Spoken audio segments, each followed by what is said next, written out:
Құрметті әріптестер, қайырлы күн. Орталық коммуникациялар қызметінің ақпараттық алаңынан тікелей көрсетілімді ары қарай жалғастырамыз. Келесі баспасөз мәслихатымыз ұбт 2022 қалай өтеді деген тақырыпты қамтиды. Спикерлермен таныстырып өтейін. Қазақстан Республикасының білім және ғылым министрлігі жоғары және жоғарғы оқу орнынан кейінгі білім департаменті директоры Әділет Тойбаев және ұлттық тестілеу орталығының директоры Руслан Емелбаев. Құрметті спикерлер, алаңымызға қош келдіңіздер. Әділет мырза, алғаш сөз күні өзіңізде. Саламатсыздар ма, рахмет. Құрметті оқушылар, құрметті ата-аналар, бұқаралық ақпарат құралдарының өкілдері. Бүгін сіздерге негізгі біздің ұлттық бірыңғай тестілеу өткізу бойынша және жаңашылдықтар туралы айтуға рұқсат етіңіздер.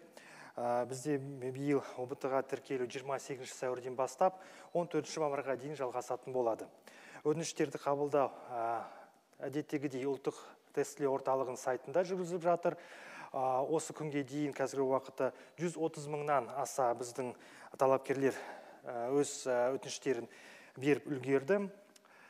Осы жылдың түлектері үшін аса маңызды жаңалықтың бірі, ол талапкерлердің биыл 2 рет негізгі ұлттық бірыңғай тестілеуде мүмкіндік берілген болатын. Демек, осы ұлттық бірыңғай тестілеу кезінде 2 рет мүмкіндігі бар тестілеушінің тест тапсыру, одан кейін осы екеуінің біреусін таңдап конкурсқа қатыса алады. ұбт жалпы 16 мамырдан бастап 5 шілде аралығында өтетін болады. Негізгі ұбт-ға орта білім беру ұйымдарының осы жылғы біздің түлектері орта білім беру ұйымдарының және колледждердің алдыңғы жылдары түлектері және тағы басқа категориялар қатыса алады. Форматы бойынша және пәндер саны бойынша мұнда ешқандай өзгеріс жоқ. Әдеттегідей 5 пәнді өткізеді, оның 3-еуі негізгі міндетті пәндер, 2 өзінің профильдік таңдау пәндері. Тапсырма саны бойынша 120 сұрақ, әдеттегідей мұнда өзгерістер де болмады. Оның ішінде Қазақстан тарихы бойынша 15 сұрақ, математикалық сауаттылық бойынша 15 сұрақ, оқу сауаттылығы 20 сұрақ және 2 бейіндік пәндер ол 35 сұрақтан болатын болады. Ең үлкен бал жинау балы ол 140 балға тең. Өткізу уақыты 4 сағат. Ал енді негізгі жаңалықтарға келетін болсақ, биыл бізде 2 рет ұлттық бірыңғай тестілеуге мүмкіндік берілді, бірақ осы 2 ретте әрбір талапкер пәндерді ауыстыруға болмайды. Демек, егер бірінші мүмкіндігінде ол физика, математика тапсыратын болса, демек екінші мүмкіндігі де сол тура осы пәндерді физика, математиканы тапсыруға міндетті. Осы пәндерді ауыстыруға болмайды. Биылғы ұбт-ның тағы бір ерекшелігі, бірінші мүмкіндікте егер ереже бұзылатын жағдайда осы бұның нәтижелері жойылады және екінші мүмкіндікке жол берілмейді. Ал егер талапкер бірінші мүмкіндігін сәтті өтіп, ал екінші мүмкіндігінде белгілі бір ережені бұзатын болса, онда осы 2 мүмкіндігі де нәтижесі жойылатын болады және ол әрине гранттық конкурсқа қатыса алмайды. Сондықтан біз әрбір талапкерлерді академик адалдықты ұстануға шақырамыз. Шектік балдар бойынша мұнда да аса үлкен өзгерістер жоқ, тек қана бір ғана бағыт бойынша, ол құқық бағыты бойынша шектік бал, өту балы 75 балға дейін көтерілді. Ал басқа пәндер бойынша, басқа бағыттар бойынша ешқандай өзгерістер жоқ. Ерекше білім беру қажеттіліктері бар балалар үшін бізде қосымша 40 минут осы биылдан бастап берілетін болады. Сонымен қатар оларға тесттердің сапасы және құрылымы да өзгерді. Олардың мүмкіндіктеріне қарай. Тағы бір жаңашылдық, ол академиялық адалдықты сақтау мақсатында тестілеушінің тест нұсқасы таңбаланатын болады. Демек, әрбір тестілеуші өзінің жеке нақты тест нұсқасы болады және ол таңбаланады. Және де егер осы бір белгілі бір тестілеушінің атынан бір бұзушылық болатын болса, онда әрине ол анықталады және оның нәтижелері жойылатын болады. Ақпараттық қауіпсіздік мақсатында біз биыл бір компьютер, 2 камера, бір тестілеуші қағидатта жүргізетін боламыз ұлттық бірыңғай тестілеуді. Демек, егер бұрын бізде бір камера ғана болатын болса, биылдан бастап біз тағы бір фронтальды камераны қостық. Бұл талапкерлердің нақты ақпараттық қауіпсіздікті мақсатында қауіпсіздікті оны фронталды осы ақпараттық қауіпсіздікті қамтамасыз ету мақсатында істелінген осындай жаңашылдық. Осылайша тестілеушілер ыңғайлы және қобылжаусыз ұлттық бірыңғай тестілеуді тапсыруы үшін барлық жағдайлар жасалынған. Уважаемые представители СМИ, позвольте данную информацию озвучить на русском языке. Уважаемые поступающие, уважаемые родители, сегодня хотелось бы рассказать о основных моментах по проведению единого национального тестирования, основного единого национального тестирования 2022 года. Прием заявлений у нас начался 28 апреля и продлится до 14 мая. Зарегистрироваться можно на сайте Национального центра тестирования. Уже на сегодняшний день более 130 тысяч заявлений к нам поступило. Прием заявлений продолжается. Одной из главных новостей для наших, я думаю, абитуриентов, это та новость, которая была ранее уже нами доведена до сведений наших поступающих, это то, что в этом году наши поступающие получают две попытки возможности сдачи ЕНТ для участия в конкурсе. То есть в рамках данного июньского ЕНТ можно будет сдать 2 раза ЕНТ. Само тестирование пройдет с 16 по 5 июля. На основном ЕНТ могут принять участие наши выпускники этого года, текущего года школ, также выпускники колледжей текущего и прошлых лет, также другие категории в рамках установленных правил. Количество предметов у нас остается не без изменений, также и формат особо больших изменений не пережил. То есть это те классические 5 предметов, из них 3 обязательных, 2 по выбору предмета по профилю. По 3 обязательным предметам это история Казахстана, который имеется 15 вопросов, по математической грамотности также 15 вопросов, по грамотности чтения 20 и по 35 вопросов по профильным 2 предметам. Максимальное количество возможных баллов это 140 баллов. Общее количество времени, которое дается тестируемому, также не изменилось, это 4 часа, то есть 240 минут. Теперь коротко, если позволите, о новшествах, основных новшествах нашего единого национального тестирования 2022 года. На основном ЕНТ у нас предоставлены 2 попытки, однако здесь надо сразу сказать, что изменение профильных предметов запрещено. То есть если абитуриент сдавал в первой попытке физику и математику, то вторая попытка обязательно должна быть сдана именно по этим 2 профильным предметам – физика, математика. Менять эти профильные предметы запрещено. Еще одна особенность ЕНТ этого года – при нарушении правил при первой попытке, вторая попытка уже не предоставляется. А если наш поступающий тестируемый сдал первую попытку успешно, но на второй попытке нарушил определенные правила, то и первая попытка, и результаты второй попытки также аннулируются, и, конечно же, абитуриент лишается права участвовать в конкурсе на грант. Поэтому мы, уважаемые наши абитуриенты, призываем придерживаться всех принципов академической честности. Касательно пороговых баллов, здесь у нас тоже изменений больших нет, единственное, только по одному направлению, это направление права, там уровень проходного балла повысен до 75. По остальным областям и направлениям подготовки у нас без изменений. Детям с особым образовательной потребностью было предоставлено с 2020 года дополнительно 40 минут времени. Также мы обратили большое внимание на содержание самих тестовых заданий, и с учетом их возможностей они были пересмотрены. В цели соблюдения академической честности тестовые варианты каждого тестируемого были промаркированы. То есть у каждого фактически абитуриента есть свой индивидуальный вариант тестов. И если с его стороны будут предприняты какие-либо нарушения, то, конечно, мы это обнаружим, и результаты эти будут аннулированы. В целях информационной безопасности тестирования у нас проводится ЕНТ этого года по принципу 1 компьютер, 2 камеры и 1 тестируемый. Если вы помните, мы всегда прошлые годы уже использовали только 1 камеру, в этом году этих 2 уже, и мы добавили дополнительно 1 фронтальную камеру. Это сделано для того, чтобы обеспечить информбезопасность, для обеспечения функционирования Face ID. И здесь уровень защищенности, информационной защищенности гораздо уже выше, чем ранее у нас было. Таким образом, делается все требуемые условия для тестируемых для успешной сдачи прохождения ЕНТ. Рахмет. Руслан Тоқтарбекұлы, келесі сөзге өзіңізде. Рахмет. Қайырлы күн, құрметті ата-аналар, оқушылар және бұқаралық ақпарат құралы өкілдері. Әділет Жүнісұлы басты жаңашылықтармен сіздерді таныстырып өтті.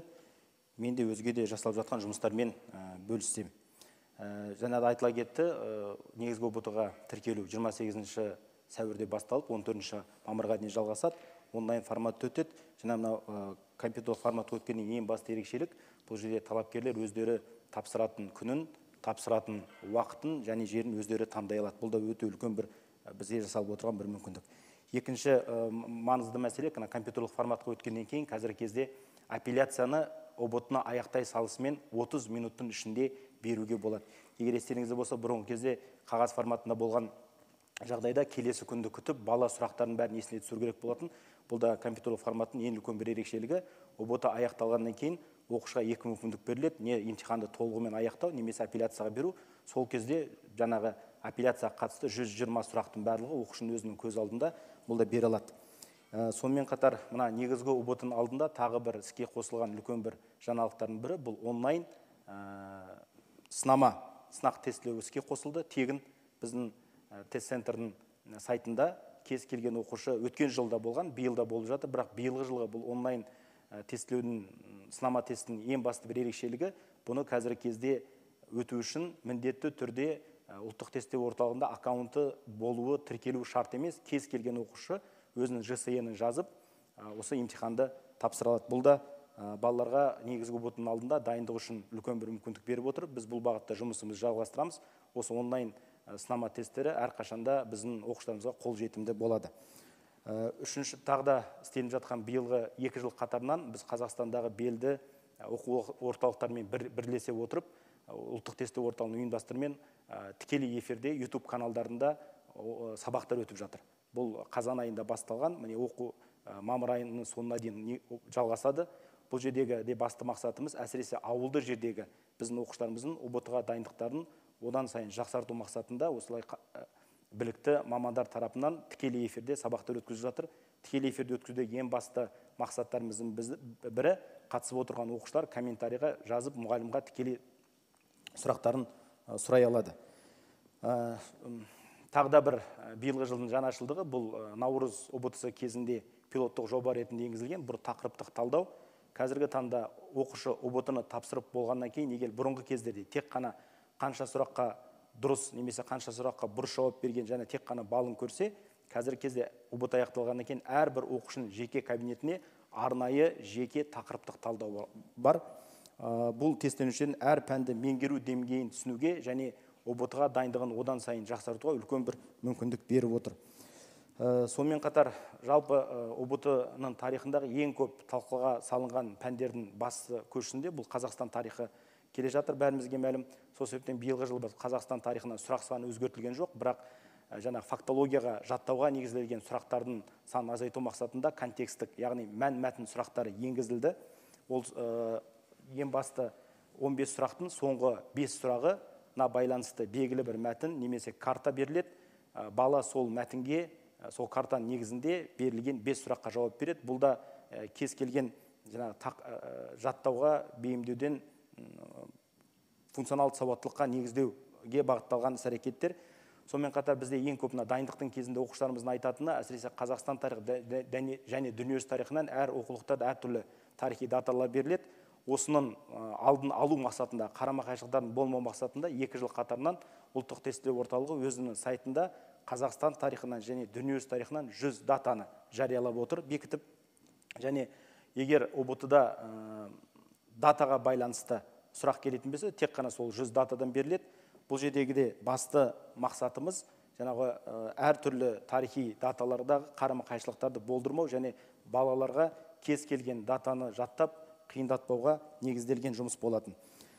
Сонымен қатар, мына компьютерлік форматқа өткеннен кейінгі ең басты біздің мақсаттарымыздың бұл ақпараттық қауіпсіздік, ұбт-ның адал, шынайы және ашық өтуі. Сол себептен бізде ұбт басталған кезде 3 деңгейлі жүйеден өтіледі. Ол бірінші кіреберістегі Face ID биометриктен тексеріледі. Одан кейін және де аталып өтілгендей биылғы жылы тағы екінші камера іске қосылып отыр, фронталды камера. Оның ең басты мақсаты сол тест тапсырып отырған тұлғаны сәйкестендіру. сонымен қатар оның емтихан барысында оны қадағалау болып табылады. Сонымен қатар тестілеуге кірер кезінде міндетті түрде мына қолмен тексеретін және рамалық металл іздегіштерде қолданылады. Сонымен қатар мобильді және радиоэлектроникалық байланыс сигналдарын басатын құралдарда пайдаланады. Енді бұл жердегі басты мақсатымыз біз ұбт-ның қауіпсіз өтуіне де бағытталған бұлар іс-шаралар. Бұл жерде тағы да бір айта кететін маңызды мәселе және де аталып өтілді. Бұл жерде ең басты ұбт кезінде тікелей трансляция жасалынып отырады. Барлығы Қазақстанда орналасқан 43 қазіргі кезде аймақтық тестілеу орталықтары бар. Сол орталықтардан тікелей эфирде әрбір ата-ана бақылаушы ұбт-ның өту процесін көре алады. Сонымен қатар әр баланың үстінде тұрған бізде екі түрлі прокторинг бар. Біреу емтиханның кезінде, ұбт-ның кезінде, екіншісі ұбт-дан кейін барлық видео жазбалар, бейне жазбалары жиналып, тағы да бір тексерістен өтіледі. Сол тексерістің нәтижесі бойынша да біздің баланың егер ұбт кезінде ереже бұзғандығы анықталып жатса, оның нәтижесі де жойылып, тіпті егер грант егер болса да, ол гранттан да айырылады. Енді рұқсат болса, осы ақпаратты орысша бөлсем. Добрый день, уважаемые родители, ученики, а также представители средств массовой информации. 28 апреля у нас началась регистрация на основной ЕНТ, она продлится до 14 мая, как уже оповестил об этом Адлер Жунсович. Самое главное преимущество вот этого компьютерного формата, к которому мы перешли уже, проводим уже второй год, это то, что каждый ученик, он сам выбирает дату сдачи, время сдачи, а также место сдачи ЕНТ. Это вот одно из преимуществ к электронного формата, а также регистрация идет у нас онлайн. И формат и время тестирования остались, как уже упомянули, без изменений. Что у нас касается одной из главных преимуществ, это апелляция. Если давно при бумажном формате апелляцию можно было подавать только на следующий день, и надо ученику было вспомнить, какой вопрос он хочет подать, то сейчас эта апелляция уже доступна сразу же после экзамена каждому абитуриенту. Ему дается выбор или полностью завершить ЕНТ, или же подать на апелляцию все 120 вопросов, по которым он хочет подать апелляцию уже перед ним, и дается на это 30 минут. И сертификат, соответственно, будет доступен уже в личном кабинете сразу же после тестирования, но если он было подано на апелляцию, то время рассмотрения апелляции у нас на это выделяется месяц. Теперь перед основным ИНТ у нас для создания комфортных условий для подготовки наших абитуриентов к сдаче основного ИНТ мы запустили онлайн бесплатное пробное тестирование на сайте Национального центра тестирования. Этот онлайн-тестирование у нас были доступны и в прошлом году, но в этом году самое главное отличие заключается в том, что чтобы пройти эти пробные экзамены, не надо зарегистрированным быть на сайт или иметь аккаунт. Каждый желающий может ввести свой ИИН, и эти пробные они будут доступны. Работы по этому направлению у нас будут вести, и эти бесплатные онлайн-тестирования будут доступны всегда нашим абитуриентам. Также второй год подряд совместно с образовательными центрами Казахстана мы проводим на бесплатной основе онлайн занятия на YouTube-канале. В прошлом году нас поддержали 2 образовательных центра, в этом году мы расширили этот континент. Сейчас 6 образовательных центров, педагоги в онлайн-режиме. Каждый день на YouTube-канале проводятся занятия бесплатно. Основная цель – это, конечно же, улучшить эффективность подготовки наших участников, особенно сельских ребят. И самое главное еще то, что все видеоуроки, они сохранены и доступны даже после прямой трансляции на YouTube-каналах. Еще один пилотный проект, который был запущен в этом году во время мартовской ЕНТ, это индивидуальный тематический анализ. Если до этого каждый ученик мог просто видеть свои только баллы, насколько он правильно ответил, насколько неправильно, то начиная с марта месяца, отныне после ЕНТ, в личном кабинете каждому ученику доступен индивидуальный тематический анализ. То есть это по каким темам были у него вопросы, насколько он их правильно ответил. Это, конечно же, поможет нашим абитуриентам более эффективно подготовиться к основному ЕНТ. Этот тематический анализ, он будет даже доступен во время основного ЕНТ.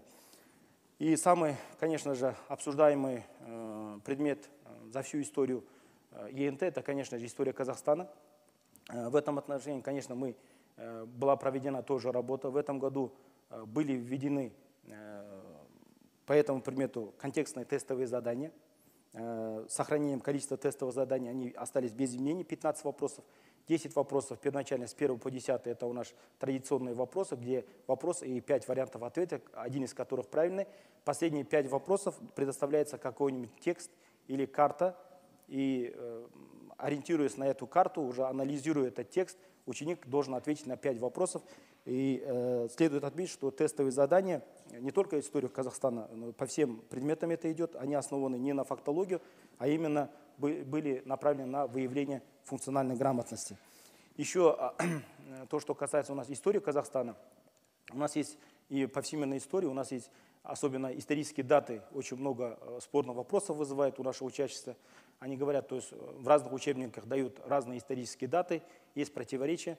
И второй год подряд Национальный центр тестирования на своем сайте публикует уже 100 дат утвержденных по истории Казахстана и по всемирной истории.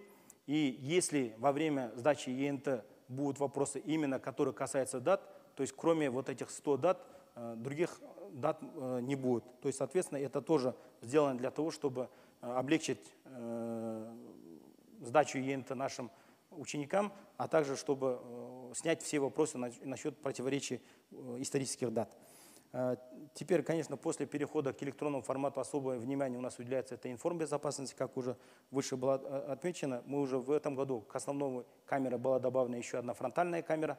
Основная ее функция – это распознавание личности во время идентификации личности, а также будут вестись наблюдения и во время ЕНТ, потому что самая главная наша основная задача – это проведение ЕНТ, это академически честно, прозрачно провести ЕНТ. Теперь, соответственно, еще один очень важный момент. У нас два вида есть прокторинга. Есть онлайн-прокторинг, который во время ЕНТ, и есть постфактум, то есть после завершения полностью ЕНТ, когда у нас завершится он 5 июля, все вот эти видеозаписи со всего Казахстана мы собираем в центральном нашем офисе, все видеозаписи, и потом проводится еще одна повторная проверка с помощью искусственного интеллекта. И если будут выявлены еще нарушения, то, соответственно, мы имеем право аннулировать результаты участников, то есть тех, которые нарушили правила во время ЕНТ, до конца календарного года. Спасибо за внимание. Рахмет. Спасибо за предоставленную информацию, уважаемые коллеги. Мы переходим к сессии вопрос-ответ. Гүлжан Раманқұлова Бақ Кизеттен оқуға түсуге арналған жеңілдіктер, квоталар туралы толық ақпарат бересіз бе? Олар қалай бөлінеді? Мысалы, ауылдық әлеуметтік осал топқа арналған және қандастар квотасы болса, қандай да бір өзгерістер бар ма? Осы сұраққа мен жауап берсем, бізде негізгі 9 квота бар. Олардың ішінде көп балалы отбасына балаларға 5% квота, толық емес отбасыларға 1% квота. Бала кезінде мүгедек балаларды тәрбиелеп отырған отбасылардан шыққан балалар үшін 1% квота, қандастарға арналған 4% квота бар, жетім балаларға 1%, Ұлы Отан соғысының қатысушыларының және мүгедектеріне кеңестірілген адамдар үшін 0,5% квота, ауыл жастарына 30% квота, серпін бағдарламасы бойынша бізде 10% квота қарастырылған, және мүгедек балалар үшін 1% квоталар бар. Бұл квоталарды бойынша ешқандай өзгерістер жоқ. Олар әдеттегідей осы топтарда шыққан балалар үшін міндетті түрде бірінші осы гранттар беріледі. Енді мүгедек және біздің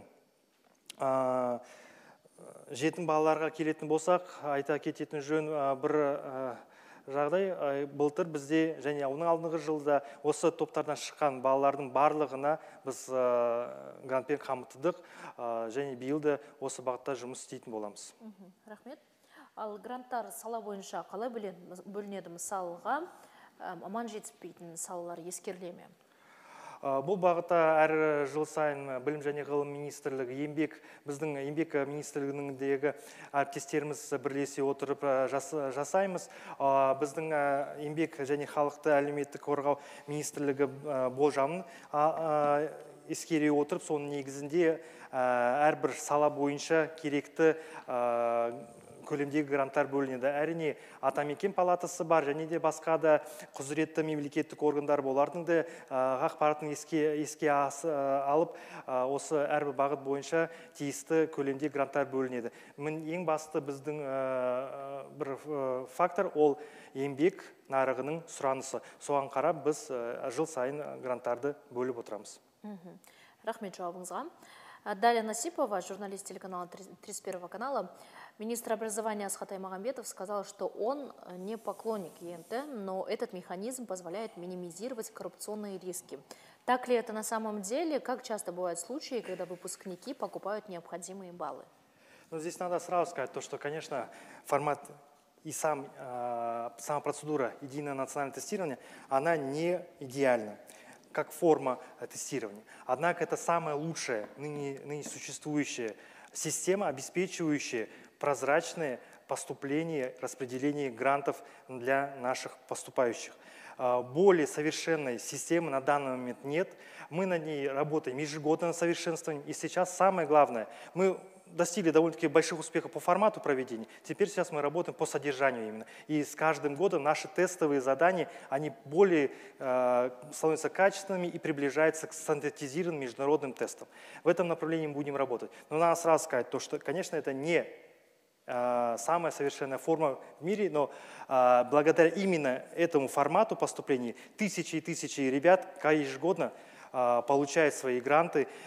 И в этом, используя как раз возможность эту, мы хотели попросить еще раз наших абитуриентов, наших родителей с осторожностью относиться к мошенникам, которые сейчас, к сожалению, пытаются именно в этот период предлагать свои псевдоопределенные услуги, говорят, что они помогут там сдать ЕНТ на высокие баллы и так далее. Уверяю вас, сейчас эта возможность близка к нулю. И все те меры, которые мы уже обеспечиваем при проведении ЕНТ, практически не предоставляют никакой возможности для фальсификации.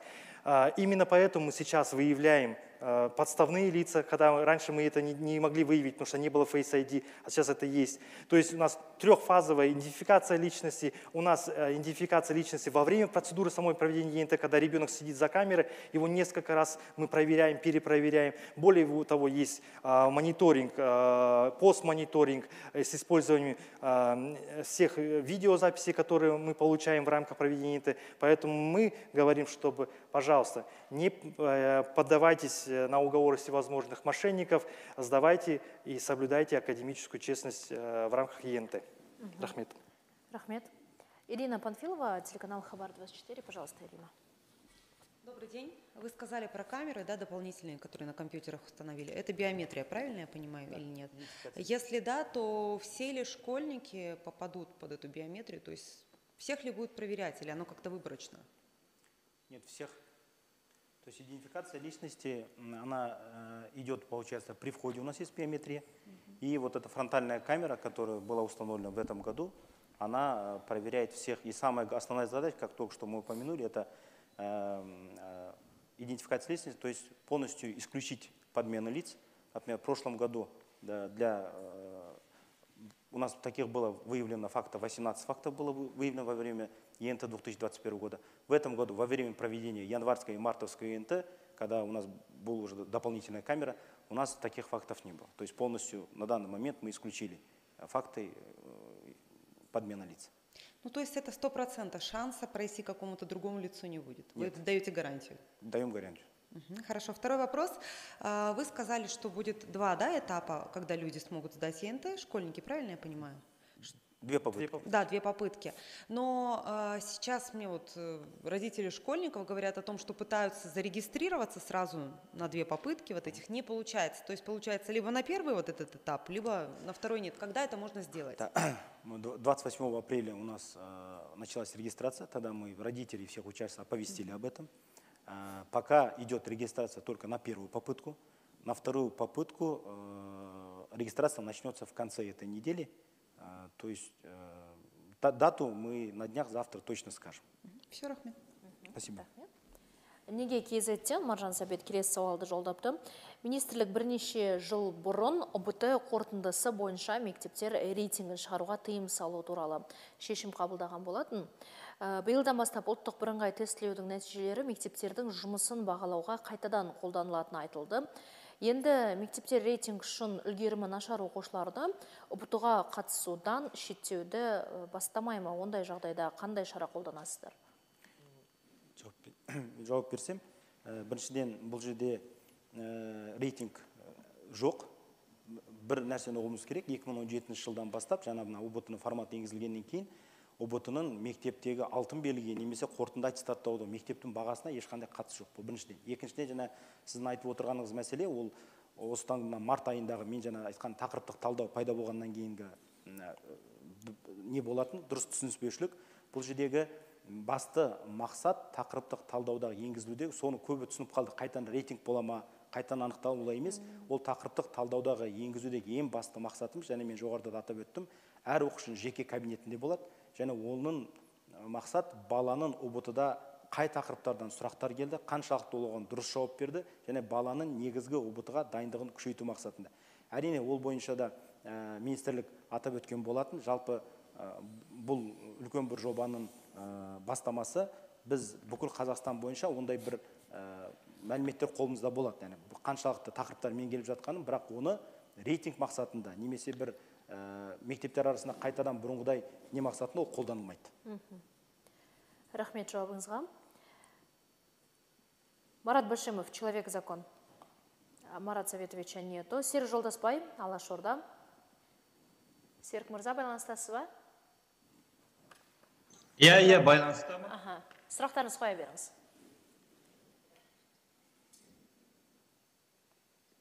Серік Мырза. Жылдамдатсаңыз. Иә. Мен сұрағым мынадай.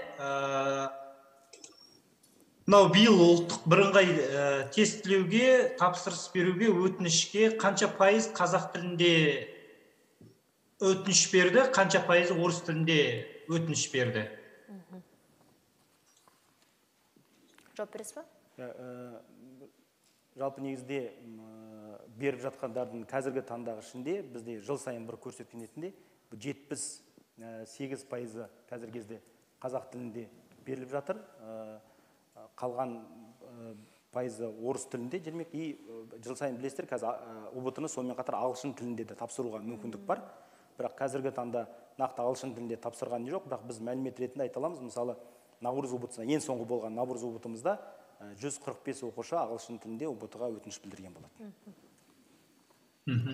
Екінші сауал, бұған дейін мемлекеттік гранттың 70% қазақ тілінде, қалған 30% орыс сыныбына беріліп жүрді ғой. Жалпы осы соңғы 1-2 жылдан бері грантқа түсудің жүйесі, мәселен, қазақ-орыс сыныбы деп бөлінбейтін болды. Осы бір өзгерістен кейін жалпы мемлекеттік тілде грантқа түскен оқушылардың сандары пайызы қанша, орыс тілінде білім алып жатқан студенттердің саны қанша? Осыны біле аламын ба? Расымен де 2-ші жыл болды. Біз бұрынғыдай қазақ бөлімі немесе орыс бөлімі деп бөлмейтін болдық. Ол тікелей әрбір тестілеушінің, әрбір талапкерлердің өзінің жеке көзқарасы, жеке өзінің қалай нені таңдауы. Осы жылдардан бастап бізде шамамен қазақ тіліндегі оқып алып жатқан, білім алған және грантты тағайындалған саны 72-75% аралығында. Биылғы жылды көреміз. Бірақ қазір жаңа айтып кеткендей, әріптесім қазіргі уақытта тіркелудің нәтижесі бойынша 78%-ға дейін болып тұр. Нақты осы тамызда көретін боламыз. Жоқ, былтыр тест тапсырған азаматтардың қанша проценті қазақ тілінде университетке түсті, қанша проценті орыс тілінде түсті? Арақашықтығы қандай? Мәселен, бұрын наразылық бағытта болды. Мәселен, 70% қазақ мектебіне бөліну, 30% қазақ тіліне бөліну деген болмайды деген бір наразылық болды. Осы наразылықтан кейін сіздер қазір жалпы конкурс ұйымдастырып жатырсыздар. Осы жалпы конкурс ұйымдастырған кезде қанша оқушы қазақ тілінде грантқа түсті, қанша оқушы орыс тілінде грантқа түсті? Жыл сайын осы екінші жылы болды, шамамен 72-75% аралығында. Нақты бір есеп жоқ сіздерде, солай ма? Сізге кейін міндетті түрде беретін боламыз. Серік мырза, бұл сұрағыңызға жазбаша түрде жауап берсе, министрлік баспасөз қызметкерлері. Екінші сұрақты қойып жіберейін, онда менде бірінші мынау серпін бағдарламасы бойынша, мәселен, солтүстік Қазақстан облыстарына баруға көп оқушылар ынталы емес, немқұрайлы қарайды, кейде игерілмей қалады, мәселен 5000 грант деген секілді. Жалпы осының себебі неде? Мәселен, ынталандыру үшін қандай механизмдер керек жалпы? Жыл сайын бізде серпін бойынша 10% квота беріледі. Ол жалпы конкурстан алынып белгілі бір региондар аралығында бөлінеді. Тиісінше әрбір талапкер, егер оның таңдауы болса, сол серпін бағдарламасын таңдай алады. Әрбір жоғарғы оқу орындары профориентациялық жұмыс міндетті түрде атқарылады. Басқа әрбір жоғарғы оқу орнынан атынан жұмыс жүргізіледі. Кейбір мамандықтар бойынша кейде бізде барлық гранттар игерілмейді, бірақ ол негізгі сол дайындау бағытына байланысты. Егер де сізге осы мағлұмат қажет болса, міндетті түрде біздің пресс-службамыз арқылы нақты ақпарат бере аламыз серпін бағдарламасы бойынша. Жақсы, рахмет. Надежда Занина, информбюро КИЗ, с нами на прямой связи. Надежда, добрый день. Добрый день. Первый вопрос такой. Если у абитуриентов будет 2 попытки сдать ЕНТ, то по какой попытке будут считать результат? По первой, по второй, по самой лучшей или наоборот по самой худшей? И когда именно будут результаты именно поступления на грант? Родители интересуются. Если позволите, я отвечу на этот вопрос. Абитуриент в данном случае выбирает самостоятельно, какую из этих попыток он будет предоставлять при подаче документов на конкурс на грант. То есть это непосредственно абитуриент самостоятельно решает, какую именно попытку он использует. По касательно грантам, все будет в соответствии с утвержденными сроками, но сейчас надо сразу сказать то, что мы уже распределили, разместили государственный образовательный заказ на 2022 год. То есть уже абитуриентам эта информация известна, и она в общем доступе имеется, на какие специальности, по каким направлениям эти гранты имеются, в каких высших учебных заведениях. Этот госзаказ, эта информация уже доведена до сведения в высших учебных заведениях, они тоже получили эту информацию, и это касается всех уровней образования, не только бакалавриата, но и магистратуры и докторантуры. По конкурсу по грантам все в соответствии с утвержденными сроками будет реализовываться. Спасибо. И второй вопрос касательно обнуления результатов. Озвучивали, что результаты могут обнулить в течение календарного года. Отсюда вытекает вопрос, если ребенок уже поступил на основании своих результатов ЕНТ, уже учится на гранте в университете, и тут вдруг выясняется, что его результаты аннулировали, то как тогда быть? То есть его отчисляют, кто занимает тогда его место? Какая процедура? Да, данную компетенцию, данные правила были соответствующие с прошлого года внесены. У нас есть функция постмониторинга, мы просматриваем все абсолютно видеозаписи. Если будет обнаружено в рамках постмониторинга соответствующие нарушения, результаты данного лица аннулируются, данное лицо лишается гранта однозначно. Если он уже учится в каком-то высшем учебном заведении в рамках этого гранта, в соответствии там у нас соответствующая комиссия, по решению соответствующей комиссии он лишается этого гранта. Если и, соответственно, результаты этого ЕНТ тоже аннулируются. Но если у него есть и он участвовал в ЕНТ, условно, в январском или мартовском, то на основании данного соответствующего результата ЕНТ он может продолжить обучение на платной основе. Но гранта он лишится. Понятно. А вообще какие именно нарушения приводят к аннулированию полному аннулированию результата? Это использование запрещенных предметов, всевозможных сотовых телефонов, приспособлений, так называемых шпаргалок и так далее. Большое спасибо. Спасибо. Бізде ақпараттық алаңда қонақта және де Қазақстан ұлттық арнасының тілшісі Лабриан мырза. Кезек өзіңізде. Алдыңызда микрофон тұр, содан қоя берсеңіз болады сұрағыңызды. Саламатсыздар ма? Менде екі сұрақ бар. Бірінші, мынау онлайн сынама тесттері талапкерлер үшін дайындалған дедіңіз. Жалпы қашаннан бері істеп жүр бұл тесттер и саны бойынша айтып бере аласыз ба, осыншама адам қатысты? Сынама тесттер өткен жылдан іске қосылған болатын. Қазіргі кезде биылғы жылғы сынама тестті іске қосқанымызға онлайн 3 аптадай уақыт болып қалды. Бастап кезде біз 3 нұсқасын қойдық, бірақ қазір оны жетілдіріп жатырмыз. Ол жердегі біздің жаңағы басты көптеген сұрақтар туындайды. Неге оның алдында бұл қолжетімді болмады деп мен жаңа айттым, жүйеде үлкен бір техникалық өзгеріс жасадық.